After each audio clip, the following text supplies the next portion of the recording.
السلام عليكم ورحمة الله وبركاته. ازيكم عاملين ايه؟ يا رب تكونوا بخير وصحة وسعادة. النهاردة فيديو جديد وهقولك ازاي توفري نص مصروف بيتك بشوية افكار للتوفير دهب. هتخليكي مش تحوشي دهب او توفري دهب، لا ده احنا بصوا ان شاء الله باذن الله هيبقى معانا خير ربنا كله. بس لو انت اول مرة تشوفي القناة بتاعتي انا نوني، ويسعدني ويشرفني ان انت تكوني من اخواتي في شركة القناة، وحطي اللايك الجميل وتعالي نقول بسم الله ونبدأ الفيديو بتاعنا. هنبدأ مع بعض كده بشوية افكار للتوفير حلوة قوي. وقبل اي حاجه لازم تكوني ست شاطره وتعرفي توفري من مصروف بيتك، عشان ده كله بيعود ليكي انتي. كل اللي هنوفره هنلاقيه معانا يا هيئه فلوس او هيئه خير في بيتنا، او على الاقل نكون مستورين والحمد لله، ولا نحتاج نستلف ولا نحتاج اي حاجه. اول حاجه كده انا عايزه اقولك ان مبدئيا وبسم الله الرحمن الرحيم كده، بلاش اكل جاهز. اكل جاهز لان احنا في الصيف، وبنبه جدا على الحته دي، لان طبعا انتوا عارفين ان الولاد في الفتره دي اجازه ومش عايزين ياكلوا بقى ايه اكل من البيت، عايزين ياكلوا اكل من الشارع.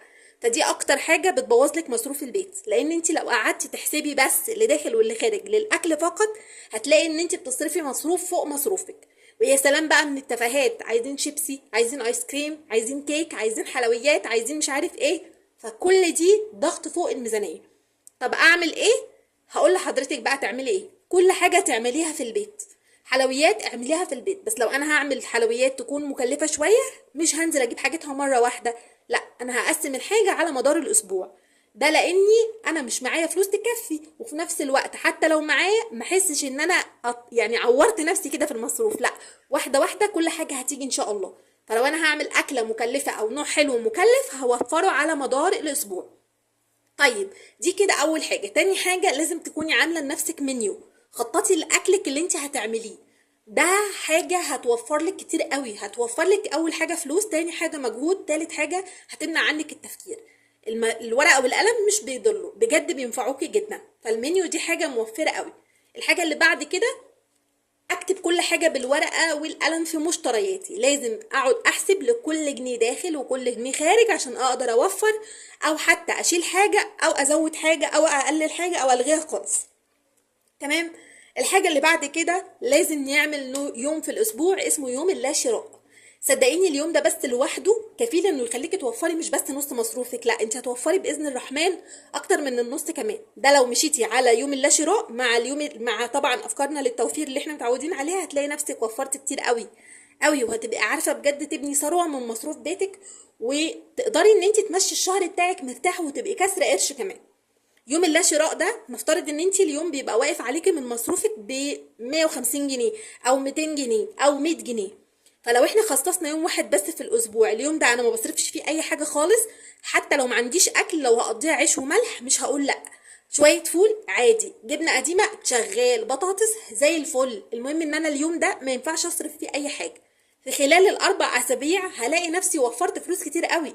يعني تقريبا هتبقي موفره، لو 100 هتبقي موفره 400 جنيه من مصروفك وانت ما بتعمليش اي حاجه خالص من افكار للتوفير. انت بس بمجرد ان انت يوم واحد بتريحي نفسك من الشراء. فالفكره دي حلوه جدا جدا، لو جربتيها لوحدها كافيه ان هي تخليكي توفري كتير. الحاجه اللي بعد كده دايما استبدل حاجات بحاجات. يعني ايه؟ يعني انا مثلا بشتري فيري من اللي هو الجاهز ده، اللي هو وفير فيري اي حاجه بقى اللي هي الجاهزه بتاعت الشركات، استبدل ده بحاجه تانية ارخص زي السايب، او زي شركات تانية رخيصة. مش لازم اشتري من الغالي ده، زي ده في الاخر كلها غسيل مواعين وكلها غسيل وكلها حاجات ام سو سوري، يعني انتوا عارفين مكانها فين. فحاولي تستبدلي الحاجات دي بحاجات تانية تكون ارخص، ده هيوفر لك كتير. مش لازم انا عشان معايا فلوس وان غيري بيشتري ده فانا لازم اشتري ده، لا انا امشي على قدي واوفر لنفسي مش لحد تاني. الحاجة اللي بعد كده قللي بقى من اشتراكاتك الشهرية. يعني مثلا الولاد دلوقتي عايزين يشتركوا في كذا لعبة عشان هم في اجازة، لا انا اشوف ولادي محتاجين ايه وهو ده اللي انا اركز عليه، لا اكتر ولا اقل. كمان باقة النت احاول اوفر منها دلوقتي كتير، لان طبعا الولاد قاعدين وليل نهار على النت، وده طبعا ضغط فوق الميزانية.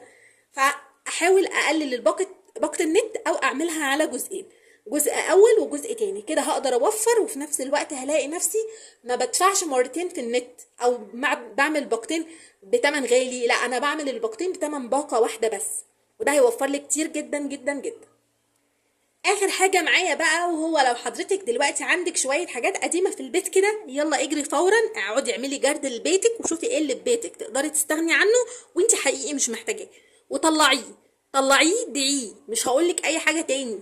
طلعيه بيعيه. اي جنيه هيجيلك من الحاجات اللي انت بترميها في الزباله دي هتبقى خير ليكي، هتوفر لك فلوس كتير. يعني نفترض لو انا دلوقتي قعدت عملت جرد للبيت، هطلع حاجات ممكن تجيب لي على الاقل 100 جنيه.